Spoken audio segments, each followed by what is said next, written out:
नमस्कार सर्वांना, संतोषी किचनमध्ये सर्वांचे खूप खूप स्वागत आहे। आज मी तुम्हाला झणझणीत हिरव्या मिरचीचा ठेसा करून दाखवत आहे। यासाठी मी इथे हिरवी मिरची, लसूण, जाड मीठ आणि कोथिंबीर घेतलेली आहे। मी तवा तापवायला ठेवला होता आणि त्याच्यावर आपण मिरच्या टाकून घेतलेल्या आहेत। मी थोड्या कमी तिखटाच्या आणि थोड्या तिखट असलेल्या अशा दोन्ही मिरची एकत्र करून घेतलेल्या आहेत। तुम्ही तुमच्या आवडीनुसार मिरची घेऊ शकता। मिरची छान भाजलेली आहे, त्याच्यावर मी तेल टाकून घेते। तेल टाकल्याच्या नंतर परत मिरची भाजून घ्यायची आणि आता मी लसूण टाकून घेत आहे।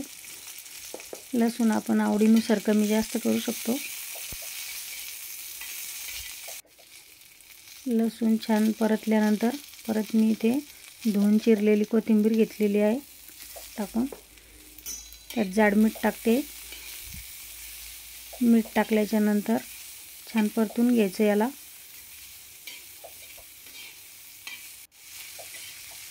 बघा की छान परतलेलं आहे आपले मिरची, लसूण आणि कोथिंबीर पण।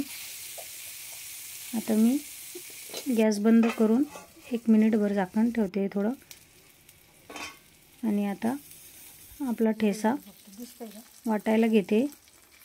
मी इथे पितळी तांब्याने ठेसा वाटून घेत आहे। बघू शकता तुम्ही, छान वाटला जातो तांब्याने।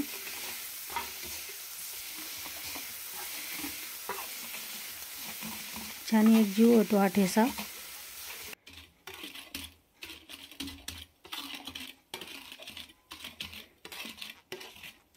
अशा पद्धतीने नक्की करून बघा एकदा।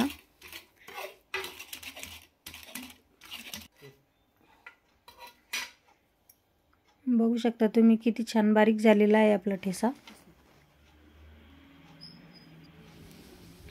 आता मी बाजरीची भाकरी केलेली होती, त्याबरोबर ठेसा, आपण केलेला कांदा, लिंबू, तुम्ही त्याच्यावर तेलही वापरू शकता। मला त्याच्यावर लिंबू आवडते। आजचा हा बेत तुम्हाला कसा वाटला ते नक्की सांगा आणि असा वाटून ठेसा नक्की करून बघा एकदा तांब्याने। व्हिडिओ आवडल्यास लाईक, शेअर, सबस्क्राईब करा।